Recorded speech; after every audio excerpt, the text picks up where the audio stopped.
데이비드 차, 폴리가 간첩인 것 입증되었나요? 폴리는 정말 간첩일까요? 데이비드 차는 회개한다고 하면서 화살을 폴리에게 돌렸습니다. 물론 폴리는 거룩한 선교사는 아닙니다. 술도 마시고 성매매 없어도 데이비드 차와 다닐 정도로 문란한 자입니다.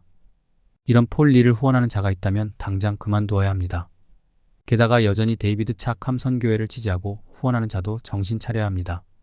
무엇보다 데이비드 차가 책 표절, 서울대 학력 위조, 직통 게시를 늘 말하곤 하였는데요.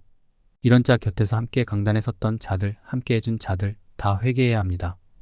데이비드 차와 함께 한 사진, 영상을 지우기에 바쁜 것이 아니라 영적으로 얼마나 소경이고 인기 있는 자리, 유명세를 타려고 수십만 명이 보는 라이트하우스이기에 가서 설교하고 함께 한 자들도 회개해야 합니다. 데이비드 차가 책 표절한 것이 드러난 것은 어제, 오늘 일이 아닙니다. 게다가 직통 게시를 말하고 심지어 2단, 3단, 사입이라고 알려진 것도 그렇습니다. 그런데도 함께 강단에 초청하고 개인적으로 교제하고 서로 지지해준 목회자들도 데이비드 차와 별반 다르지 않습니다. 폴리보다 이렇게 함께 캄 선교회를 그리고 데이비드 차를 비호해준 자들이 한국 교회를 더욱 부패하게 만든 장본인입니다. 정말 영적으로 어둡고 타락해서 이런 양의 탈을 쓴 늑대를 알아보지 못한 자들이 영적 지도자라고 할 수 없습니다. 자신들의 입장을 밝히고 자숙해야 합니다. 데이비드 차처럼 공개 회개를 해야 합니다. 다시 제2, 제3 데이비드 차와 연대하고 자신들의 세력을 키울 것이 아니라 정직하게 회개해야 합니다.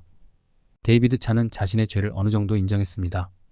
첫째, 불륜 의혹에 대하여 과거 자신의 실수로 한 자매와 좋은 감정을 가진 적이 있고 이로 말미암아 발생한 잘못된 관계에 대하여 하나님 앞에서 깊이 회개하고 있으며 원치 않은 상황을 겪고 있는 자매에게 진심으로 용서를 구하였다. 다만 유출된 사진은 리명룡의 강요된 연출에 의해 촬영된 것이다라는 입장을 밝혔습니다.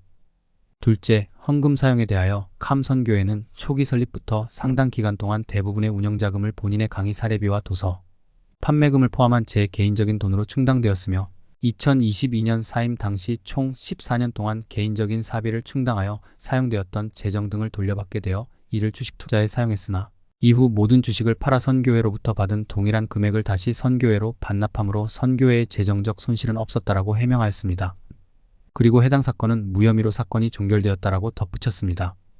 첫째, 하와이 별장 구매에 대하여 신뢰하는 선교사님의 소개로 미국에 거주하는 목회자로 북한의 위대한 백두혈통 가문 출신임을 자처하는 리명룡이라는 사람을 소개받았다라고 밝히면서 23년 9월 리명룡은 통일 한반도를 위한 글로벌 단체 설립을 제안했고 이를 위해 큰 규모의 부동산 매입을 제안하였는데 리명룡은 처음부터 캄 선교회의 재정을 강탈할 목적으로 자신이 운영하는 미국 소재 허그 미션 명의로 매입을 요청하였지만 긴 설득 끝에 가까스로 선교회 명의로 적법한 운영위원회의 결의를 거쳐 하와이 국제사역센터를 23년 10월 매입하였다고 설명했습니다. 그리고 이러한 과거 데이비드 차 목사의 실수가 밝혀진 배경에 대하여는 캄 선교회가 공동사역을 위해 운영위원회에서 결의한 50만 불약 6억 3천만 원을 리명룡이 운영하는 허그 미션으로 송금하였고 그때부터 그와 그의 배우자 이규라는 자신의 차량과 집안의 가구를 새로 구입하는 등 공금을 사적으로 횡령하기 시작했다고 말했습니다.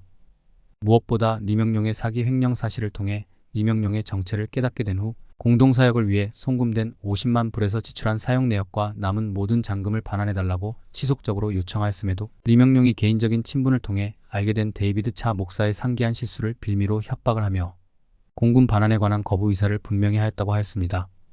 그리고 50만 불에 대하여 허그 미션에 기부했다고 서류를 만들어주면 한국에 있는 반기독교 언론들에게 저의 약점을 폭로하지 않고 조용히 끝내겠다며 회유와 압박을 계속하였으나 사회적 매장을 각오하더라도 개인적인 실수와 약점을 덮기 위해 성도님들이 보내주신 50만 불이라는 헌금을 리명룡에게 뇌물로 줄 수 없었다라고 했습니다. 그러면서 데이비드 차는 이 모든 일에 대하여 하나님과 한국교회 앞에 진심으로 회개하며 한결같이 지지해 주셨던 목회자님들과 성도분들께 진심으로 사죄드린다라고 용서를 구하면서 자신이 이렇게 된 것은 폴리라는 간첩이 만들어 놓은 덫에 걸려서 이렇게 된 것이라고 하였는데요. 아직도 폴리가 간첩인 것이 증명이 안 되었나요? 국정원에 간첩인 자가 있다고 신고하면 바로 잡아와 대질 신문하고 조사받게 되지 않을까요? 왜 폴리는 여전히 미국에 있을까요?